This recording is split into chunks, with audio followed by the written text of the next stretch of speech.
Hi students, this is the review of your syllabus for BA 130, Introduction to Spanish Interpreting. This is for the 16-week course, section 71283. So here, when you go to your homepage, you're going to find the syllabus here in the navigation panel. Very important for you to also be able to download it. I have it here as a Word and as a PDF document. When you click on the arrows pointing down, that's how you can download your document to your computer. So the start date for this class is February 9th, and we end during the weeks of final, June 7th. I will show you here when you have your final and how you can view your grades. This is a 3-unit class. You're expected to invest a lot of time for your studies. Time for this class is asynchronous. We do not meet. However, I do have office hours. If you need to talk to me, you're going to contact me here and request office hours, and then I will go ahead and here in Tech Connect Zoom schedule office hours to meet with you.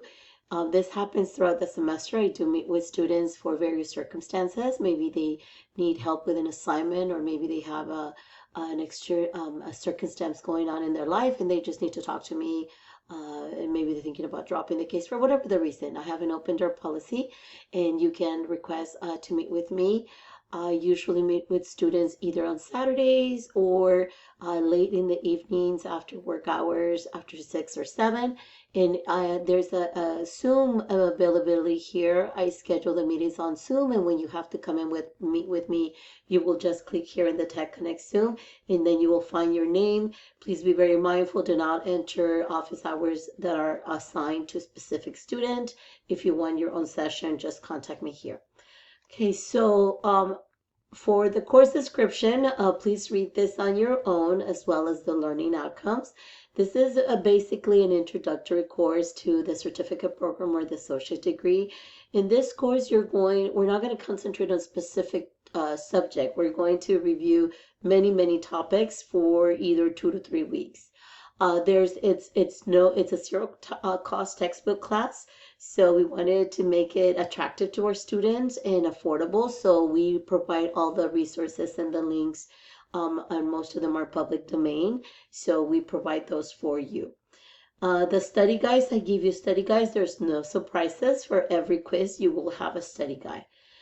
Here you can go on review on your own mission statement, the assignment and gradings. This is the weight for how I grade your homework assignments and class exercise and homework. Even though it's an online class, I still keep those names, categories for the assignments, and they're 20 and 50%. Discussions, my pet peeve. Students miss very important assignments and points because they do not participate sometimes in discussions. So I really want to encourage you, and I really want to change that this semester, because that is a requirement of an online course. Your quizzes are worth 20% of the grade, and as you can see, the final is very heavyweight in terms of being 30% of your grade.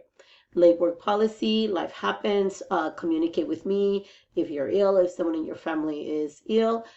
Please, I'm very flexible, but I do not want you to leave everything for the end of the class. I need you to be submitting weekly by deadline, so you will get points deducted. But if you have to submit one late assignment, that is fine. If you have special circumstances, please communicate with me. It's on a case-by-case basis. But again, and I want you to make sure that you read here, because I have sometimes students trying to submit assignments by finals week, and that's not acceptable. Okay, finals week, I have other classes, and I need to concentrate my time in grading for all these classes so that your grades are submitted in time to admissions and records. So nothing is submitted after module 15. No late assignments. No. So just make sure that you keep that in mind. Assignments need to be submitted in Canvas. Do not ever, I don't even open them. So when students send me here an assignment, it's like, here's proof that I did do it. I don't even open it. I cannot upload assignments for students, okay? If anything, if you had a special circumstances, I might reopen the assignment for you. But do not email me to my SAC email or inbox me here copies of your materials. Like, I will not upload them for you. And most of them have to be submitted in a Word document, and you have to upload them yourself. For those students that are new, please watch the Canvas orientation modules. They're going to show up as a box in your courses. Very important that you know how to maneuver. Canvas is very user-friendly. And also have 365 ASAP at the beginning of the class so that you can submit your assignments in Word documents. Okay, now this is very important. The class starts on February 9th. It ends during finals week, June 7th. The last day to add a class is February 22nd.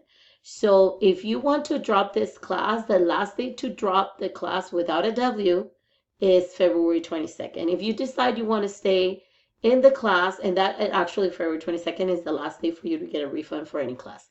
But life happens, and I had this many times happen to students, right? They stay, they're doing really well, and then they drop off from the earth. I can't get in touch with them.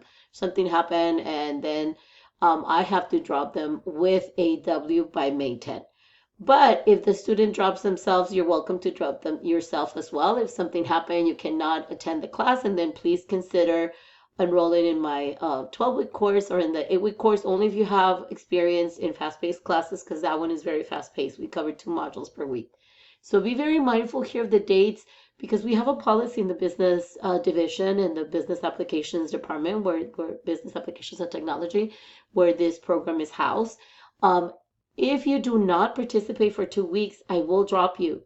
Okay, if you are gone from here, from the earth, I don't hear from you, I have to drop you by policy of the business division. For the first week of class, however, if you do not participate the first week of class, I have to drop you by February 16th. So those students that did not participate at all, did not do the submission, did not do the assignment, they're going to be dropped by February 16th. Attendance policy, I take attendance by your participation in discussion. Again, look at the time commitment, because you are expected to review. We want you to be experts in this field, whether you're taking it for career exploration or you're taking it because you want to be an interpreter, maybe you're already a translator. And I do want to say that many of the students that come in through the intro class, they have either or, they want to be either medical interpreters or maybe legal interpreters for the courts. And then once they take the intro class, they maybe they have an aha moment, and they're like, okay, that's why I like to survey students at the beginning of the course and at the end of the course in the discussion, like, well, what are your goals? What do you want to concentrate in? Because many students, not all, but some students do change their goals, and they're like, okay, well, I started this class wanted to be medical, but I think now, due to the demand and for legal interpreters and how much I like the legal fields doing those modules, I think I want to be a legal court interpreter. So it just depends, but have an open mind and to be teachable. Okay, communication, again, I have a open door policy. So my first choice is for you to communicate here with me. But if it's something very general that you need to ask students, like, hey, wait, I don't understand this, I also highly encourage you to download the Pronto app. It's not showing here, but and the Pronto app is for students to communicate. Yeah, let me get back to you on that one. It's not showing here. I'm not sure why it's not showing. The Pronto app is for students to communicate in a chat, and very easy. There's also a ask the student in the student lounge. Teacher lounge is like a discussion, and there you can go and post your questions if you have questions, very general questions like, hey, or you want to share something. Okay, it's the general course questions discussion board. It's in the modules at the top where I have the welcome video, and there you can post things, or you can post announcements. Maybe you know of an internship, maybe you know of a volunteer opportunity, and that is the opportunity. That is where I will be posting something that came up as an opportunity for volunteers for this semester, spring 2026. Then that's where I will go. Okay, academic honesty policy. More and more, especially with the use of AI for interpretation and translations, I do please encourage you to. I'm not saying I'm very open-minded about using AI, but please prove, because if you just submit and it has and AI is not perfect. Okay, I've seen a lot of submissions from students where the subject verb agreement is not there, and it doesn't make sense. So you need to make sure that you do the due diligence and are ethical, and that you prove what you're submitting. Very important, if you have a letter for an accommodation, please make sure you email me that one or send it here in inbox as an attachment, and contact the office for the disabilities and for accommodation, the Disabled Student Program and Services on campus, or either send them an email. Here's their information for their phone number if you do need to get a letter. This is an online environment, so no, we want to be very respectful. We want to have etiquette, the etiquette for the internet. So make sure you read that as well. So here we're going to go over the course schedule. So the schedule here, I tell you the exercises that are due, what is expected for you to do, and what topic are we covering, and then the due date. So due date here, first week is February 15. We're going to cover modes of interpreting. Again, this is a very intro class. From here, we expect students to branch out if they're going to continue into the program to take more specialized classes. For example, you go on to take the medical interpreting, and that's for whole 16 weeks or whatever mode you're going to be taking that. And it's all about medical interpreting. The same with legal interpreting. It's all about legal interpreting for the entire semester. The same for tools for interpreting. And there's other courses. I'm going to post the brochure that are electives for the program in case you're just doing this for exploration so that you know.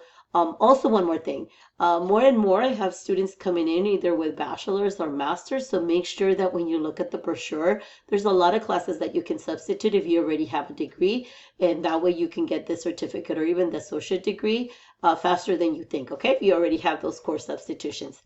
So here again, you go by weeks or by module, and I tell you here the topic, okay? We're going to do very, again, basic terminology for what it means to be a translator, what it means to be an interpreter, the modes of interpreting, concepts and grammar. So what I do here, I have some students that have contacted me and say, hey, professor, do I need to be fluent in Spanish? The question is yes. You need to be fluent in Spanish and you need to know how to write in Spanish already coming into this course. This is not a Spanish class. You already need to know all the Spanish grammar rules because I do not teach that. I just do a refresher here in week 2 because I've seen that there's some refresher that needs to be done in terms of grammar usage for quotation marks in Spanish, which is very different than the English grammar rules. So all of that I go through here. And then I tell you what the biggest mistakes that my students make in terms of grammar, if they're English native speakers or if they're Spanish native speakers. I tell you what is the biggest mistakes that I've seen throughout the 8 years teaching in this program that my students make. Why? Because we learn, right, from mistakes, and that's why I tell you early on so you can look for those things, and not if you're Spanish dominant or English dominant, then you do not make those mistakes. But again, you need to come in with you need to be fluent in written and Spanish communication in order to be able to do good in this class. So here in week 3, we're going to look about the job outlook. What does it look like? Where do you look for jobs? Do you want to work in medical? Do you want to work in legal? I want you to do some searches, and you're going to see this here where I'm also going to do have a SWOT analysis that is optional for you to be able to start assessing what your skills are. Okay, and you're going to take one assessment during the semester from the Judicial Council. I use those forms. The Judicial Council is the one that oversees the interpreters program for California. So here in week 4, we're going to look into various areas. We look into media and advertising, rapid response. Why? Because we had the situation when COVID came up. Many interpreters were not prepared, especially with tools. So very important to not be in that situation again and always be prepared for rapid onset interpreting, rapid response. We're going to talk about educational interpreting, okay, for 3 weeks. And then we're going to do 3 weeks of medical interpreting. And then we're going to finish our course with 3 weeks of legal interpreting. In this area, you're going to learn what are the requirements to be a legal interpreter, just the same as a medical interpreter, so that you have the tools and that you know what is expected. And then our finals week at the college is June 1st to the 7th. And here I tell you that your final for this class is due Friday, June 4th. But I open it at the beginning of finals week, and you have a couple of days to prepare for it. And actually, you're going to prepare 3 weeks before because I give you all the information for your final exam. Okay. And then your semester grades are going to be due from me to admissions and records. They'll be posted in self-service on June 11. So your final exam, very easy, is multiple choice, true and false, and matching exam. The majority of my students get an A in the final exam, so don't start stressing about that. You're going to do great, I'm sure about that. So again, just make sure that you download your syllabus, whether to have it readily available. Here you can find it as a doc document, and again, click on the arrow pointing down. You're also going to find it as a PDF. And you can also go here to the accessible course syllabus. You click there, and then you click the immersive reader, so you could have it read to you. Okay, so that concludes our video review for the syllabus. You have a quiz on the syllabus on the second week, so make sure you look at the study guide for that. And once again, welcome to this class.